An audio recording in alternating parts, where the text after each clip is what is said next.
And the next speaker, Antonio Riotto, and the title is Primordial NanoBlackHoles. So can I share my...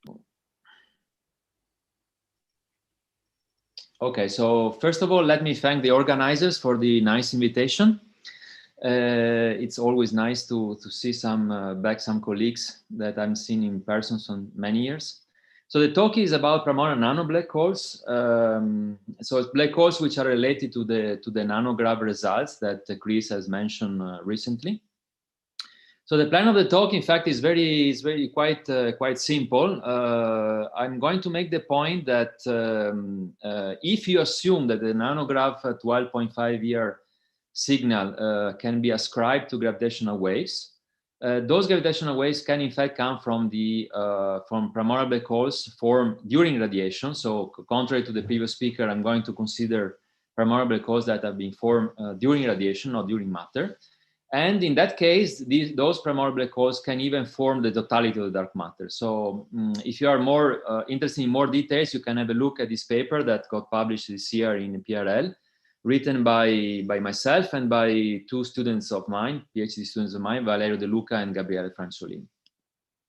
Okay, the motivation will be very brief because mainly of the previous talk. So we know that now LIGO and Virgo have observed about 50 events. Not all of them are black hole mergers, but the most of them are. And of course, an interesting question is, are they of primordial origin or astrophysical origin? Well, we don't know yet. We can, at most, we can say that some of the events might be primordial black holes, especially in the mass gap. But in general, in order to distinguish between primordial and astrophysical nature, we can remind ourselves that primordial black holes can have a mass which is basically as light as you want. But of course, from the cosmological point of view, we are interested in mainly in those primordial black holes which have a mass larger than 10 to minus 18 solar masses, in order to have them as possible candidate for dark matter, because in that case, the Hawking radiation timescale is at most the lifetime of the current universe. On astrophysical black holes, on the contrary, they have a lower bound on masses, which is about a solar mass. So there is a big difference between these two cases. So an interesting question, as I said, is if the LIGO Virgo events are of primordial origin. We have done some work in Geneva about this. The answer, as I said, is yes, possibly, but I won't talk about this today. Another interesting question is how can we distinguish signature from primordial to astrophysical black holes? Again, this is an interesting question I'm not going to address today. And finally, another question is, can the primordial black holes be the dark matter? Well, the previous speaker already answered to that. The answer is yes. There is still a range of masses, which are basically around asteroid masses, so between 10 to minus 16 up to 10 to minus 12 solar masses, where the ratio between omega PBH and omega dark matter can be of order unity. As you can see here, we are plotting the FEBH, so this ratio between the two omegas as a function of the mass.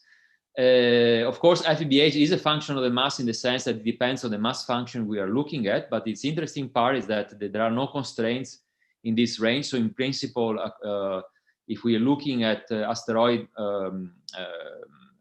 masses or smaller, then the FEBH can indeed be all over unity. So as I said at the beginning, today I'll be interested only in perturbation formed during the radiation phase. So the idea is again the following. So you have fluctuations which are generated, for instance, thanks to a period of cosmic acceleration, thanks to inflation. And then you related the density contrast to the curvature perturbation, which is this quantity zeta, by the Laplacian. You can think of it as a Poisson equation, of course. And then if the fluctuations are large enough, are above a given threshold, delta C, then the primordial black holes may form as soon as the perturbation re-enter the horizons after inflation. So as I said, one possible mechanism is using inflation. I will go into detail in a minute, but the main point of this transparency is to show or to convey the message that primordial black holes are very, very rare events. So if you look at, as we'll see in a minute, if you look at your universe today and you go back in time and you look at the horizons at that time, the moving horizon at that time, only a very, very tiny fraction of those horizons will end up in primordial black holes if you want a density of primordial black hole today of order of unit or so. So I'm concentrated today in the scenario where primordial black holes come from the fluctuation generated in inflation. So of course, all of you are very much expert of it. So I'm not going to spend too much time of it, apart from just saying that in order to produce perturbations which are large enough during a period of inflation, you need to depart even from slow roll. You need a period of inflation where the potential is very flat. And in order for the friction to be basically zero, and what happens that in such a case, the velocity of the field, of the inflaton field, goes to zero, because of course, if you have a plateau, the velocity tends to asymptotically to zero. And in fact, it goes like e to the minus 3n, where n is the number of e-folds. And since the curvature perturbation is inversely proportional to phi dot, then the curvature perturbation will grow like e to the 3n. Technically speaking, it means that the usual decay mode that we neglect during the roll phase, we only take the constant super double mode, in fact plays a role, and it starts increasing. For another technical point of viewing it, for those who are expert about isocurvature perturbation, is to say that in fact the curvature perturbation is pumped by isocurvature perturbation during this period. And the result is basically this one. So here on this picture, on the top down, on the right down, you see the curvature perturbation as a function of the number of e-folds. You see that at some point, if this non-attractor phase is reached, then the curvature perturbation starts growing, and then at some point it reaches a plateau. There is a technical way to explaining it, but I don't want to go into very much details. The most important point is that the curvature perturbation can jump from the usual CMB value of order of 10 to minus 9 or so up to the value that you need in order to create the primordial black holes. So the idea is, of course, the following. So you have a curvature perturbation, which is 10 to minus 5 at the CMB scale at very small momenta. But then we are interested in very large momenta where the curvature perturbation can be of order of 10 to minus 1 or so.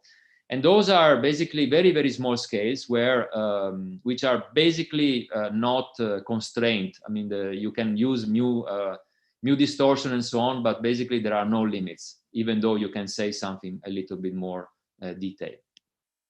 Okay, so the idea is the following. So you have a perturbation. This perturbation has been generated, let's say, during inflation, and then the horizon is growing. As soon as the perturbation becomes of order of the horizon, if the fluctuation is large enough, this region will collapse. In fact, in order to answer Julien's question, I believe there is not a single answer to the fact to what is the typical size compared to the horizon, because that depends very much on the form of the power spectrum of the curvature perturbation. In fact, at least during radiation, this is the answer I know. There is not a unique answer to. There is not a unique ratio that you can point out.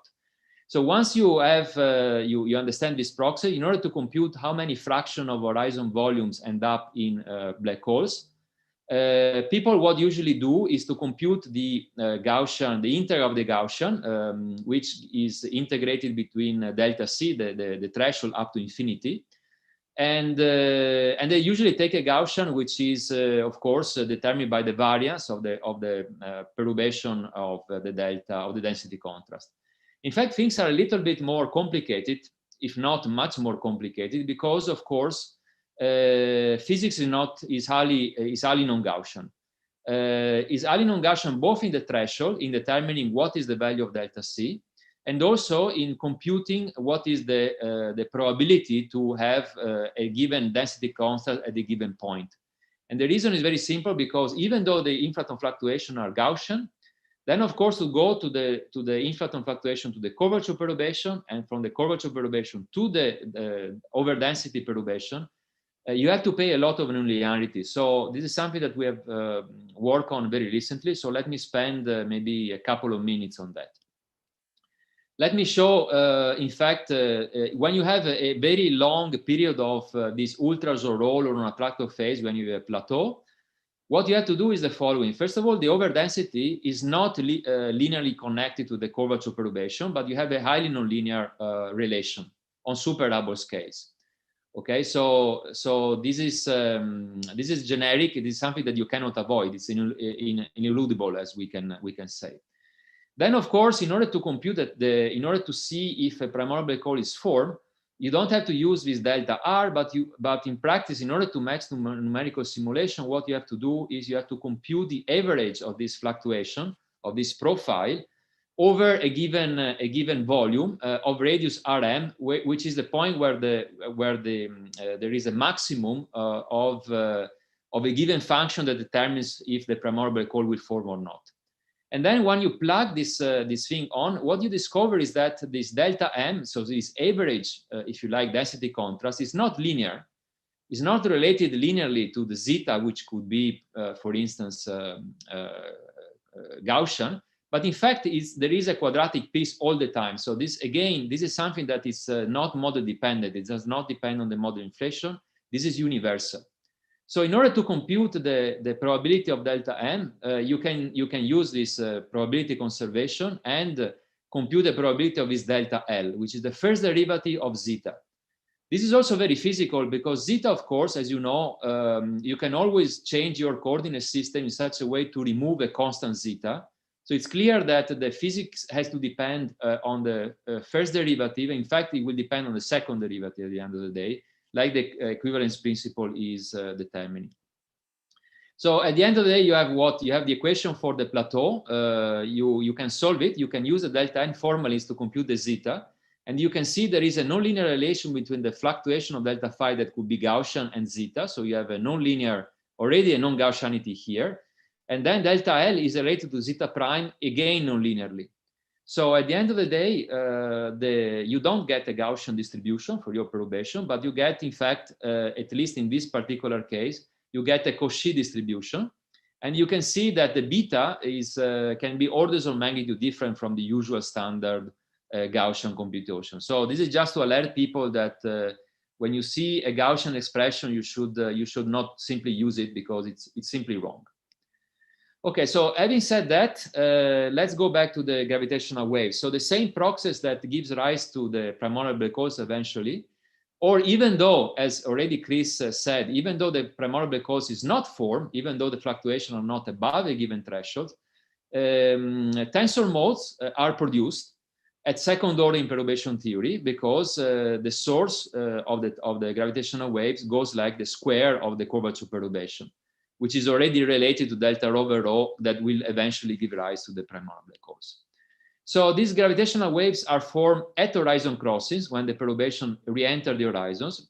Well, it's easy to understand that they are not produced when the perturbation are on super Hubble scales because, of course, you pay two gradients because the source goes like the square of the gradient of the curvature perturbation.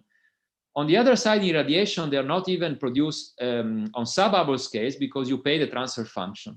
So basically, only when you have the mode crossing the comoving Hubble radius, then you have a production of these gravitational waves. Then, of course, the next step is to compute the omega. Well, the omega, again, is the two-point correlator, the stochastic two-point correlator of the time derivative of the tensor mode. So you have to do your computation. And then what is interesting is the following. So let's focus on the main important point of this transparency. So you can compute the omega of the gravitational waves computed at second order given a curvature perturbation. So for instance, in this figure, what we wrote down was a curvature perturbation that was a log normal. It was written by hand with a given sigma, which is a spread of this curvature perturbation.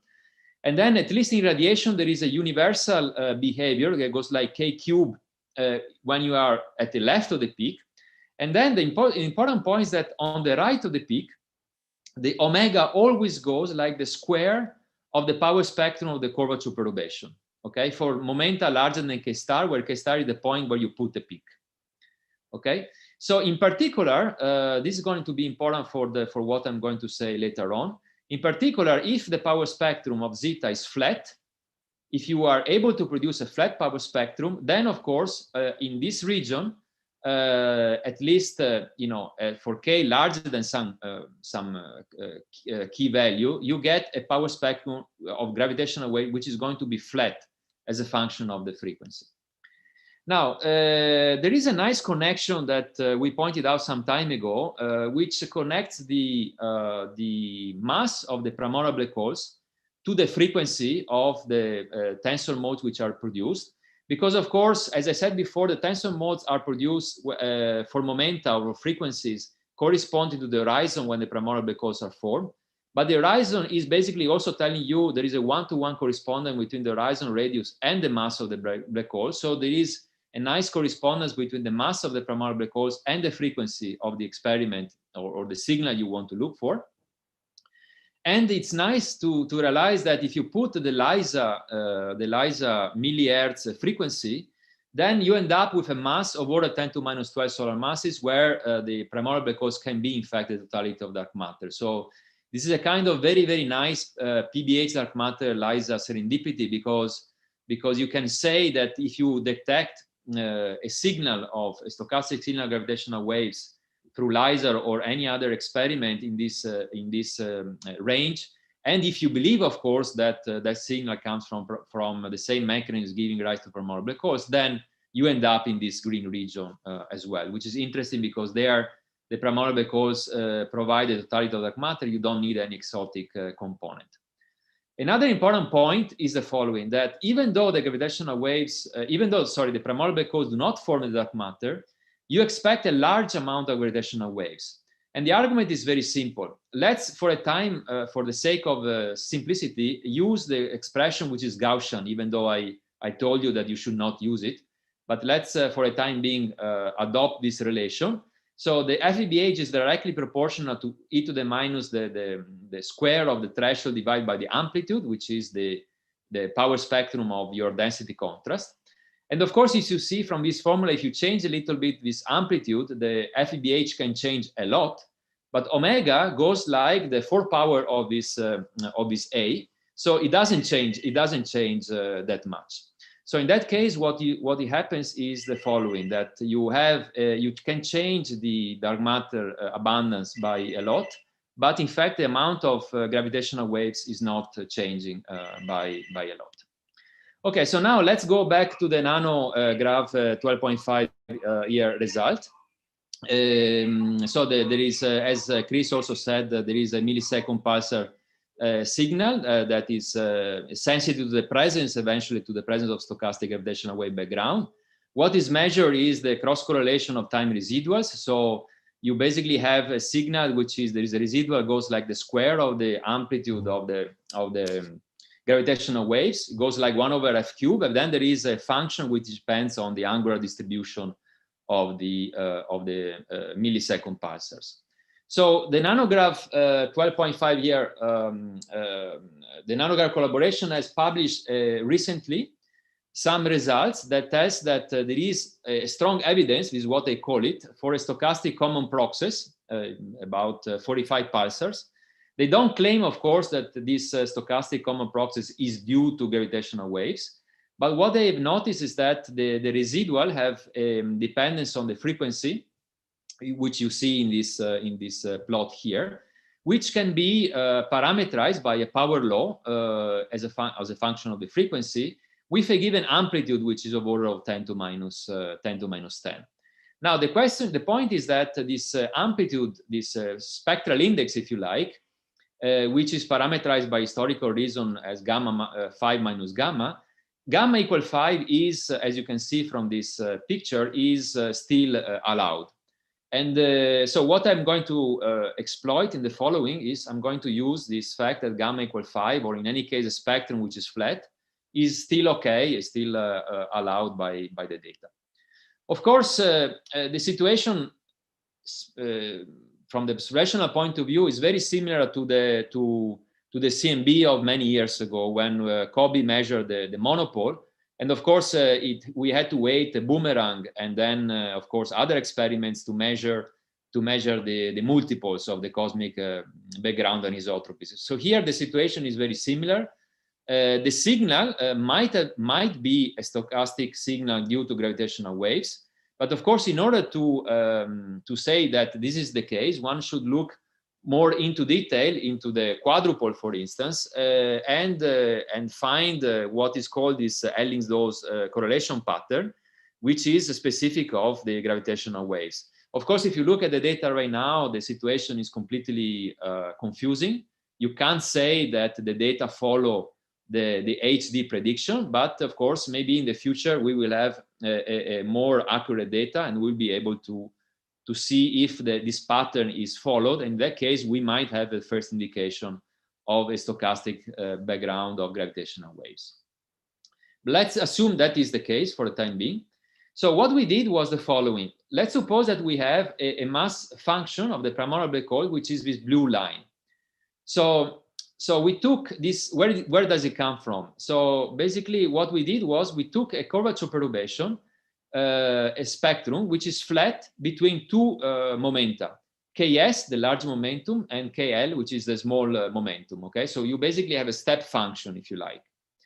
Then you can compute the abundance of the primordial black holes that come out from this scenario, and the abundance is the mass function as a function of the PBH as a function of the mass is given by this blue line. As you can see, it's peaked at small masses corresponding to Ks, to the smallest horizon.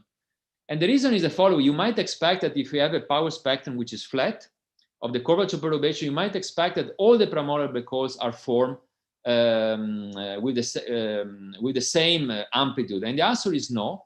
And you can think of it, for those of you that know the Preschechter or the first time passage problem, so you can think of it as a stochastic process where you have to go above a threshold. And then, of course, what happens is that if you form a black hole with a given mass, and then, of course, you ask yourself, what is the probability that this black hole will be, that if you accrete more mass, and then you want to produce a bigger black hole, a more massive black hole, what is the probability? And of course, roughly speaking, you can understand it goes like the square of probability of forming a single black hole. And for that reason, since the probability is already very small, this intuition that you form the black holes with the same mass function, with the same probability is basically wrong. So you pick up the mass function at the smallest scale, and then it goes down like m to the power is -3/2, and then there is another peak at the QCD phase transition. That is the reason, and the reason is very also simple to understand, because when you have a phase transition in the QCD, basically what happens is that the equation of state changes a little bit, the threshold goes down a little bit, so it's easier to form primordial black holes during that stage. But as you can see, this detail for us is not very interesting. If you integrate this function, this blue line, over the whole mass, you get 1. So we normalize the line in such a way to get 1. Okay, so now, as I said before, as soon as you have a power spectrum which is flat in the curvature perturbation, I was making the point that the omega of gravitational wave will be flat, if you do remember. And that's exactly what you see here. So you see here that the power spectrum, so the omega as a function of frequency is flat. Of course, we design it in such a way that that was the case. It was assumed by hand. It was not, it's something that we put by hand in order to fit the nanograv result. And the reason why we put it flat was also to cross other experiments at larger frequencies, in order to say that eventually, if this nanograv result is ascribable to gravitational waves due to primordial black holes, maybe the signal will also be seen by other experiments, mainly by LASA in this case. And of course, the signal will go down at the given two frequencies corresponding to the frequencies of the power spectrum of zeta that we put by hand. Again, I want to stress that the flatness of the curvature perturbation and therefore of omega, and where we put the cutoffs were put by hand, was done in order to say that if the scenario is correct, we wanted to test it in one way or the other. we could have chosen, of course, a power spectrum which was a little bit tilted and so on, but then in this case, we would have missed the other experiments as well.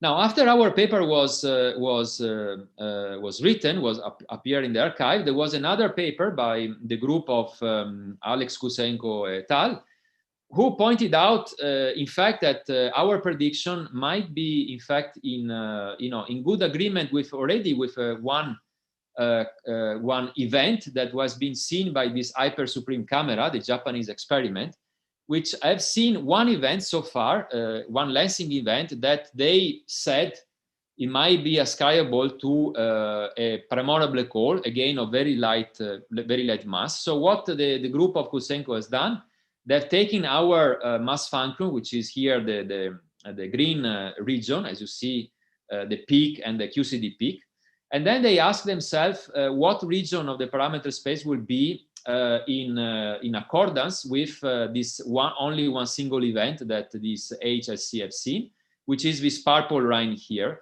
As you can see, there is an overlap between these two regions. And then they also ask themselves, what about the possibility that this hyper supreme camera will take more data in the next future? And then they say that with only a small time of observation, they will be able to reduce the region that we identified to be the mass function in order to have the dark matter to be over unity. They will say that eventually either you confirm or disprove this idea, just having a little bit of more time for this Japanese experiment to take data.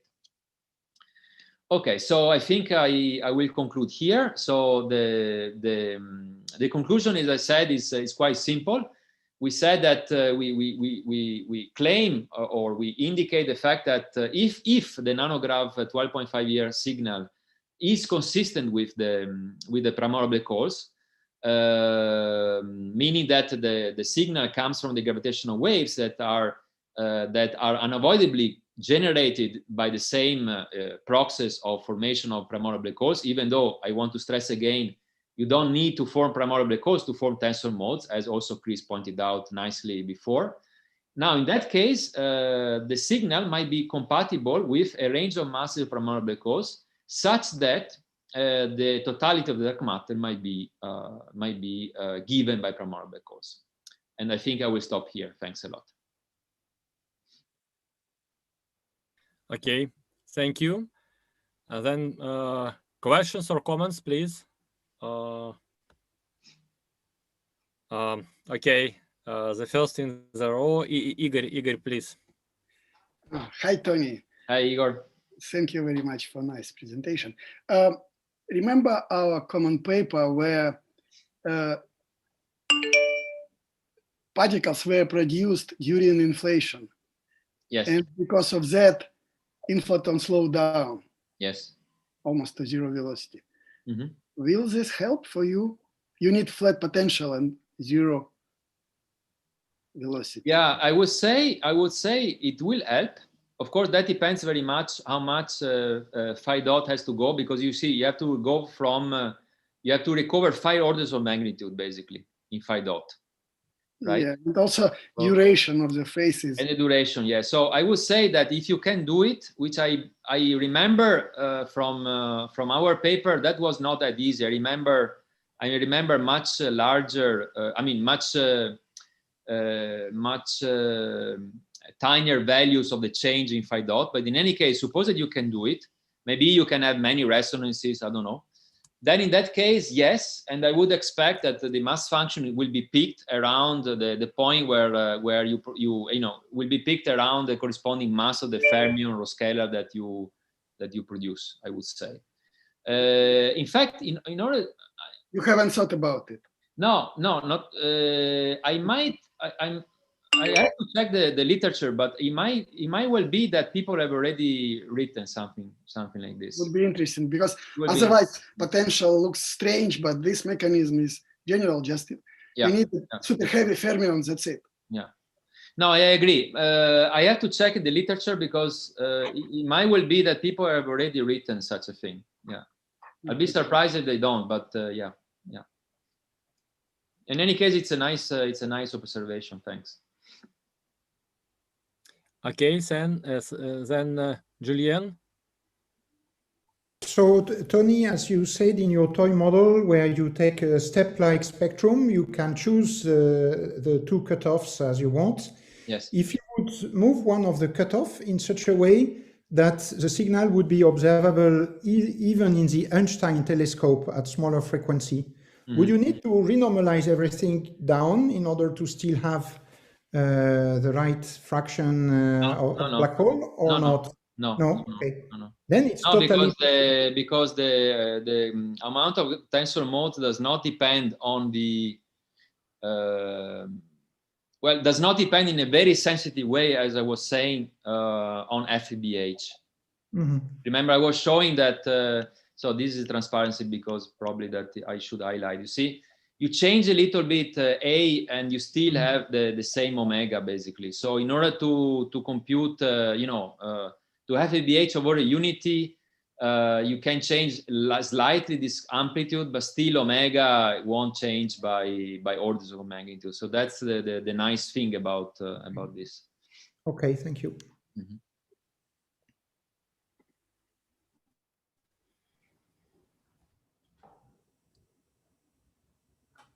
The next question from Peter Tinikov. Peter? Yeah, hi Tony, thanks for a nice talk. I have a question which is actually maybe a question to both you and the previous speaker. You told at some point that the most of the contribution to gravitational wave background comes from the modes when they just enter the horizon. In radiation, yes. Yeah, and then so that may be the key. Now, yeah. you see, let me point it out. In radiation, that is the case. In matter, of course, since the source does not decay away, right? Because the perturbation grow, like delta rho over rho goes like the scale factor. Then, of course, if you take a period of matter, you keep producing tensor modes all the time. That is the reason why you cannot call them gravitational waves. You should call them tensor modes because they are not waves propagating like cosine or sine in that case. So in the case of matter, you say this won't be the case. The most of the signal will be produced at later stages, and this is why you need a non-perturbative exactly. While in radiation, you just need the zeta. I mean, you don't have problem with perturbativity because zeta in any case is a tenth or smaller than a tenth. And then of course we also computed the tensor modes which are not corresponding to those of large enough that you form primordial black holes, but the amplitude is smaller. Contrary to the case of the previous speaker, the amplitude is smaller in fact. So in that case, non-perturbativity plays no role in that. Okay, I got it. Thanks. Peter, if I add something, yes, I mean I agree with Tony and basically in matter is exactly, it's the non-perturbative part which is more interesting because all the nonlinear effects and the cell crossing, etc., that creates large quadrupole moments happens after the turnaround, basically. And in your calculation, most of the signal is produced towards the end of your considered period, or not? Well, I mean, I wouldn't be able to tell you that because I just took it as a one time bin, okay? Because the difference between the max, the time of turnaround and the collapse is basically a factor of 2 square root of 2 or something. So I took it as one bin, basically. Okay, thanks. There is also, maybe just for as a generic point, there is also another interesting difference between matter and radiation, because as I said, the moment you produce perturbation during radiation, the moment they are inside the horizon, so you are at sub-Hubble scales, they are gravitational waves. The source disappears, and therefore you can treat them as linearly propagating modes, and they are gauge invariant. In matter, since the source is not decaying and they are not gravitational waves, they are really intrinsically second-order quantities. You do not have gauge invariance in that case. So that's another technicality that one has to be careful about between matter and radiation. But that is at the time of emission, when they reach us, they are gravitational waves. No, it's basically, no, the point is that if you have a period of matter, the tensor modes are produced all the time. Yeah. Okay. Then, of course, if the matter period stops, then of course they become again on suborbital scale. They become gravitational waves. They are linearly basically, and then they are gauge invariant. Yes. Okay.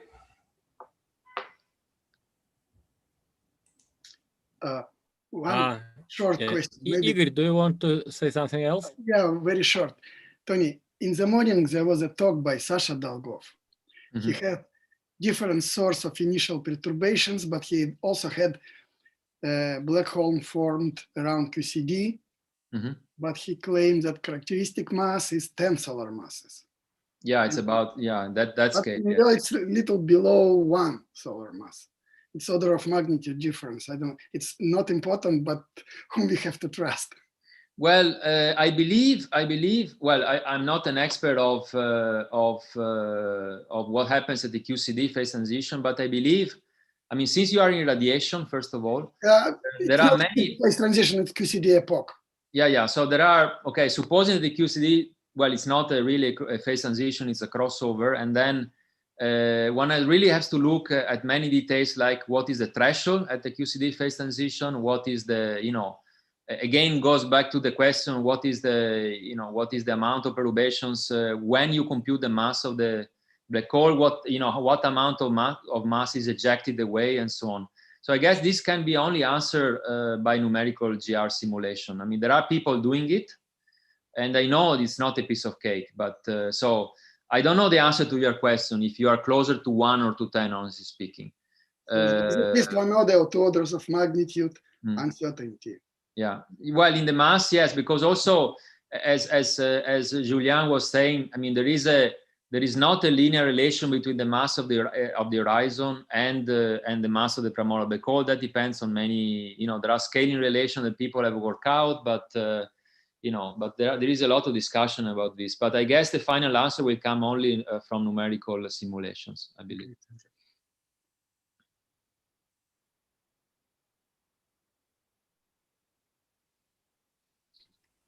Okay. So no any questions, and let's thank the speaker again.